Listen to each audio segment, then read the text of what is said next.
दोस्तों, आप सभी का स्वागत है मेरे YouTube चैनल पे। और आज हम करेंगे हमारे चैप्टर द एनिमी का पार्ट 2। अब तक हमने डॉक्टर सदाओ होकी और उनकी वाइफ हाना के बारे में जान लिया है कि वो दोनों जापान में रहते हैं। डॉक्टर सदाओ एक जापानी सर्जन और साइंटिस्ट हैं और उनकी पत्नी का उनके साथ रिलेशनशिप कैसा है, इसके बारे में हमने अब तक बात की है। आइए अब जानते हैं कि जब डॉक्टर सदाओ होकी अपने घर के वरांडा बालकनी में खड़े थे तो उन्होंने आगे से समुद्र की लहरों में से क्या देखा, इसके बारे में अब हम डिस्कस करेंगे। It was at this moment that both of them saw something black came out the mist. अब जब डॉक्टर सदाओ होकी अपनी पत्नी हाना के साथ अपने छत की बालकनी पर खड़े हैं तो वो देखते हैं कि कुछ धुंध के अंदर से ब्लैक कलर का फोग में से बाहर निकलते हुए उनकी तरफ आ रहा है समुद्र से, यानी पानी के अंदर किसी चीज़ की छाया उन्हें दिखाई दे रही थी ब्लैक कलर की। इट वाज ए मैन, यह एक आदमी की छाया थी जो उन्हें दिखाई दे रही थी। He was flung up out of the ocean. Sadao होकी देखते हैं कि उस आदमी को जो पानी की लहरें थीं उन्होंने एकदम से फेंक दिया था, यानी वो आदमी अभी अनकॉन्शियस था और वो डूबते डूबते पानी के साथ वहाँ तक पहुँच गया था और अब समुद्र की लहरों ने उसको ज़ोरदार तरीके से वहाँ पर पटक दिया। Flung it seemed to his feet by a breaker. अब डॉक्टर सदाओ होकी देखते हैं कि वो आदमी खड़ा हुआ और वो अभी भी बहुत ज़्यादा घायल लग रहा था। वो चलता चलता वहाँ पर किसी चीज़ से टकरा गया और गिर गया। ही स्टैगर्ड ए फ्यू स्टेप्स। वो आदमी धरती पर रेंगता रेंगता कुछ दूर तक चला। His body outlined against the mist. और उसकी जो बॉडी की छाया थी, यानी जो उसकी पूरी बॉडी थी, वो धुंधली धुंधली उस फॉग के वातावरण में दिखाई दे रही थी। यानी ऐसा दिखाई दे रहा था कि वो जो है कोई आदमी है जो धुंध में रेंगता रेंगता उनकी तरफ बढ़ रहा है। His body outlined against the mist, his arms above his head. और जो उस आदमी के हाथ थे वो उसके सर के ऊपर थे, यानी जो उस आदमी के हाथ थे उसने अपने सर के पीछे रख रखे थे। यानी ऐसा लग रहा था कि जैसे उसके हाथ उसके सर के पीछे बंधे हुए हों। Then the curled mist hide him again. और उसके बाद वो आदमी धुंध के अंदर फिर से गायब सा हो गया, उसकी छाया दिखाई देनी बंद हो गई। हाना क्राइड, हु इज़ दैट? हाना ने कहा, वो कौन है जो छाया के अंदर वहाँ पर धुंध में दिखाई दे रहा है? She dropped Sadao's arm and they both leaned over the railing of the veranda। अब वो दोनों एक दूसरे के हाथों को छोड़ देते हैं। जैसा कि हमने पहले पार्ट में देखा था कि जो हाना है वो डॉक्टर सदाओ का हाथ पकड़कर वहाँ पर खड़ी हुई थी, तो अब हाना ने डॉक्टर सदाओ का हाथ छोड़ दिया है और वो दोनों रेलिंग पे जो उनके बैल्कनी की जो वो लोहे की ग्रिल लगी हुई है वरांडा में, वहाँ पर उसके ऊपर झुक जाते हैं देखने के लिए कि वो आदमी कौन है। यानी एक तरह से वो छत के कोने पर झुक जाते हैं समुद्र की तरफ, ताकि वो नीचे झुक के देख सकें कि वो जो आदमी है वो कहाँ गायब हो गया एकदम से। Now they saw him again. अब उनको वो आदमी फिर से दिखाई दिया जब वो वरांडा की रेलिंग के ऊपर झुक कर खड़े हो गए। The man was on his hands and knees crawling. अब वो देखते हैं कि जो वो आदमी है वो ज़मीन के बल चल रहा है, यानी वो ज़मीन पर गिर चुका है और वो अपने पेट के बल आगे धीरे धीरे बढ़ रहा है। वो अपने हाथों और घुटनों का सहारा ले रहा है ताकि वो आगे चल सके। Then they saw him fall on his face and lie there. अब उन्होंने देखा कि जो आदमी है वो अपने मुंह के बल गिर गया है ज़मीन के ऊपर और वो अब और नहीं चल पा रहा है, वो वहीं पर रुक गया है। A fisherman perhaps wild from his boat said Sadao. अब डॉक्टर सदाओ सोचते हैं कि ये कोई मछुआरा होगा जो समुद्र किनारे मछली पकड़ने आया होगा और ये अपनी बोट से गिर गया होगा, यानी समुद्र की लहरों ने इसको इसकी बोट से बहा दिया होगा और इसी कारण से ये यहाँ पर इस हालत में आ गया और अब ये बहुत ज़्यादा घायल हो गया है। He run quickly down the steps and behind him Hana came.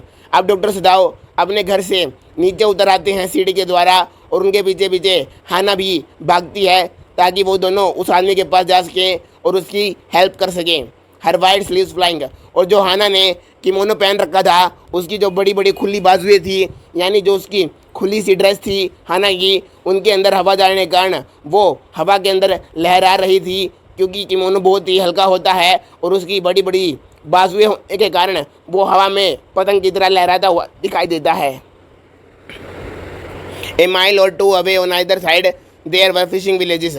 अब डॉक्टर सदाव कहते हैं कि यहाँ से दोनों तरफ 1 से 2 मील की दूरी पर हर जगह पर फिशिंग विलेजेस हैं, यानी जो 1-2 मील दूर का इलाका है उनके घर के आसपास, वहाँ पर हर तरफ मछुआरे लोग रहते हैं जो अक्सर यहाँ पर फिशिंग करने के लिए आया करते हैं। But there was only the bare and lonely coast. पर वो देखते हैं कि अब जो वहाँ पर किनारा है समुद्र का वो खाली हो चुका है, वहाँ पर अब एक भी मछुआरा नहीं है। डेंजरस विद रॉक्स, और क्योंकि इस टाइम पर यहाँ पर खतरनाक पत्थर हैं, क्योंकि यहाँ पर समुद्र किनारे बहुत ही नुकीले पत्थर गड़े हुए हैं, इसी कारण से फोक के अंदर सारे मछुआरे अपने घर पर जा चुके हैं, उनका फिशिंग का टाइम ख़त्म हो चुका है। The Surf beyond the beach was spiked with rocks, और जो समुद्र के किनारे हैं वो हर तरफ से नुकीली नुकीली चट्टानों से और पत्थरों से घिरे हुए हैं जो किसी को भी चोट पहुंचा सकते हैं। Somehow the man had managed to come through them, और किसी तरह धीरे धीरे चलते चलते वो आदमी डॉक्टर सदाव तक पहुंच गया और डॉक्टर सदाव भी उस तक आने में अब कामयाब हो गए। He must be badly torn, और डॉक्टर सदाव देखते हैं कि जो वो आदमी है वो बेशक बहुत ज़्यादा घायल हुआ होगा, क्योंकि वो जानते हैं कि यहाँ पर नुकीली चट्टानें हैं और वो आदमी ज़मीन पर रेंगता रेंगता वहाँ पर चल रहा है, इसी कारण से वो सोचते हैं कि उस आदमी को अवश्य ही बहुत ज़्यादा चोटें आई होंगी। They saw when they came towards him, indeed it was so, और जैसा कि उन्होंने सोचा था कि उस आदमी को बहुत ज़्यादा चोटें लगी होंगी, उन्होंने वैसा ही पाया जब वो उसके पास गए और उसे चेक किया। The sand on one side of him had already a stain of red soaking through, और जिस तरफ उस आदमी का मुंह गिरा हुआ था वहाँ की बालू यानी सैंड के ऊपर वो देखते हैं कि वहाँ पर रेत पर एक खून का बड़ा सा धब्बा हो गया था, यानी उस आदमी के चेहरे पे से बहुत ज़्यादा खून निकल रहा था, जिसकी वजह से वहाँ की रेत लाल रंग की हो गई थी। Sadao exclaimed, he is wounded. Sadao ने कहा कि ये आदमी बहुत ज़्यादा घायल है। He made haste to the man who lay motionless, और वो जल्द भागते भागते उस आदमी के पास पहुँचे जो वहाँ पर अस्थिर पड़ा हुआ था, जो वहाँ पर स्थिर यानी बिल्कुल रुका हुआ पड़ा हुआ था, जो वहाँ पर बिना चले गिरा हुआ था। His face in the sand, और उसका जो चेहरा है वो वहाँ पर सैंड के अंदर गिरा हुआ था, यानी वो बिल्कुल चारों तरफ से रेत से ढका हुआ था, वो बिल्कुल अनकॉन्शियस हो चुका था। An old cap stuck to his head soaked with sea water, और एक पुरानी सी टोपी जो उसके सिर पर उसने पहनी हुई थी, उन्होंने देखा कि वो पानी से पूरी तरीके से भर चुकी है, यानी ये आदमी ओशन में से बहकर लहरों के द्वारा लाया गया है और बिल्कुल भीग चुका है। He was in wet rags of garment, उसके कपड़े पूरी तरीके से भीग चुके थे। Sadao stopped Hana at his side and turn the man side, अब सदाव ने हाना को अपनी तरफ खड़े होकर रुकने को कहा और उन्होंने अब आदमी का चेहरा अपने हाथों के साथ धीरे धीरे उठाया। दे सा द फेस, और उन्होंने अब जब उसके चेहरे को देखा तो उन्होंने पाया ए वाइट मैन, हाना विस्पर्ड। हाना फुसफुसाते हुए बोली कि ये तो एक अंग्रेज़ है, यानी ये एक अमेरिकन व्यक्ति है जो कि गोरे लोग होते हैं, ये वहाँ से आया है, यानी ये एक अमेरिकन मैन है। Yes it was a white man, the wet fell away and there was his wet yellow hair. अब जो सदाव हैं वो कहते हैं कि निश्चित ही ये एक वाइट मैन है, और जो उसकी अब टोपी है वो दूर उड़कर जा चुकी है, और जो अब वो देखते हैं कि इस आदमी के जो बाल हैं वो येलो कलर के हैं, long as though for many which it had been cut. अब वो देखते हैं कि जो इस आदमी के लंबे लंबे पीले कलर के बाल हैं वो बहुत ही बड़े हैं, इसका मतलब इसने कई हफ्तों से अपने बाल नहीं कटवाए हैं।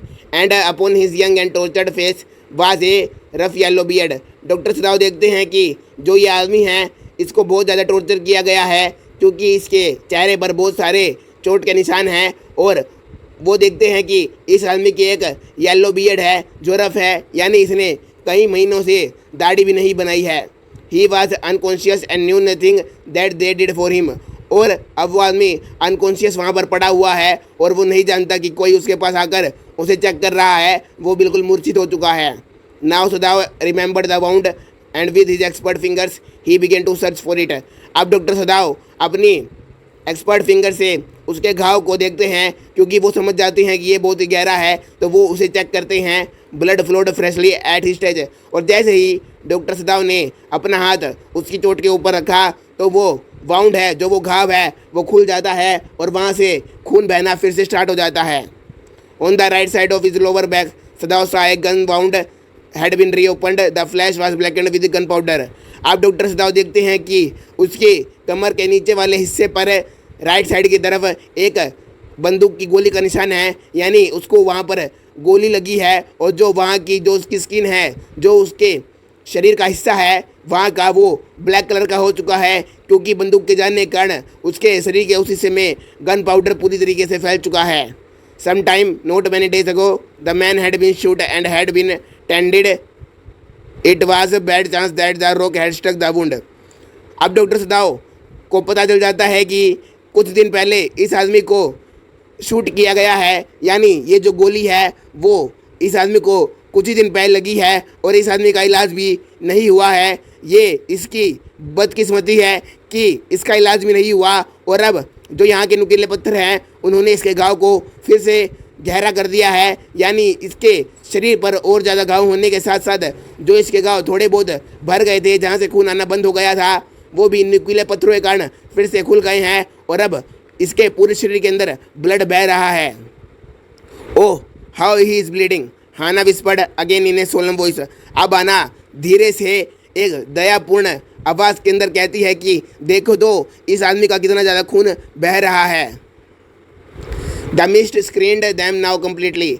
अब जो वहाँ पर फोग फैली हुई है, जो वहाँ पर कोहरे का मौसम है, वो वहाँ पर उन्हें पूरी तरीके से ढक लेता है, यानी वो अपने आसपास कोहरे के अलावा किसी भी चीज़ को नहीं देख पा रहे हैं। And at this time of day no one came by, और इस समय दिन के यहाँ पर कोई भी नहीं आता, यानी the fisherman had gone home, जो मछुआरे हैं वो अपने घर पर जा चुके हैं। And even the chance beachcombers would have considered the day at an end, और जो लोग यहाँ पर बीच पर कुछ कीमती चीज़ों को या कुछ रोमांचक चीज़ों को खोजने आते हैं, जैसे सीपियाँ या सिक्के या कुछ और, वो लोग भी अब अपने घर पर जा चुके हैं, क्योंकि अब रात होने वाली है। What shall we do with this man, Hana Sadao muttered. अब सदाव कहता है कि हमें इस आदमी के साथ क्या करना चाहिए। वो हाना से इस बारे में पूछता है कि क्या हमें इस आदमी की मदद करनी चाहिए। But this trained hands seemed of their own will to doing what they could do to staunch the fearful bleeding. अब उस भयानक खून के भाव को देखते हुए जो सदाव है वो तो कुछ सोच नहीं पा रहा है, परंतु क्योंकि वो एक परफेक्शनिस्ट है, क्योंकि वो एक अच्छा डॉक्टर है, तो जो उसके हाथ हैं वो ऑटोमेटिकली चल रहे हैं और वो उस आदमी को हर तरीके से बचाने की कोशिश कर रहे हैं। सदाव हर वो तरीका वहाँ पर अपनाता है जिससे वो उसके बहते हुए खून को रोक सके, ताकि वो आदमी बच जाए। अब हम देखते हैं कि सदाव बेशक उस आदमी को बचाने के बारे में भी सोच ही रहा है, पर वो इतना एक्सपर्ट हो चुका है अपने डॉक्टर और सर्जन के करियर के अंदर कि उसके हाथ है वो अपने आप ही चल रहे हैं और वो अपने आप ही उस आदमी का इलाज करते जा रहे हैं। He packed the wound with the sea moss that streamed over the beach. अब जो सदाव है वो जो वहाँ पर घास उगी हुई है सी के ऊपर, जो वहाँ पर काई है हरे रंग की, वो उसी के साथ उस आदमी के घाव को भर देता है। The man moaned with pain in his stupor but he didn't awaken. अब जो आदमी है वो ज़ोर से कराहता है, वो ज़ोर से चिल्लाता है क्योंकि उसे दर्द हो रहा है। जब डॉक्टर सदाव उसके घाव के ऊपर वो काई लगा रहे हैं, वो एल्गी लगा रहे हैं समुद्र की, परंतु अभी वो जाग नहीं है क्योंकि अभी वो बेहोशी की हालत में ही है। The best thing that he could do would be put him back in the sea, Sadao said answering himself. अब सदाव अपने आप को कहता है कि हम सबसे अच्छा काम इस आदमी के साथ यही कर सकते हैं कि इसे फिर से समंदर के अंदर फेंक दिया जाए ताकि ये कहीं और बहता बहता चला जाए, और फिर इसके साथ जो होगा वो हमारी रिस्पॉन्सिबिलिटी नहीं है, क्योंकि ये एक अनजान व्यक्ति है और अभी हमें ये नहीं पता है कि हमें इसे बचाना चाहिए या नहीं। मैंने इसके घाव तो भर दिए हैं, परंतु अभी हम इसे घर पर नहीं ले जा सकते क्योंकि ये एक अमेरिकन व्यक्ति है और यहाँ पर जापानीज़ और अमेरिका का विश्व युद्ध चल रहा है, तो इस चक्कर में हमें जेल भी हो सकती है। तो सबसे बढ़िया ऑप्शन यही है कि इस आदमी को हम मारे तो ना, परंतु इसे समुद्र के अंदर वापस फेंक दे ताकि ये दोबारा कहीं पर बहता बहता चला जाए। आज हम इस वीडियो में इतना ही पार्ट कवर करेंगे। अगर आपको ये वीडियो पसंद आई हो तो please like share subscribe and comment. Goodbye, thanks for watching the video.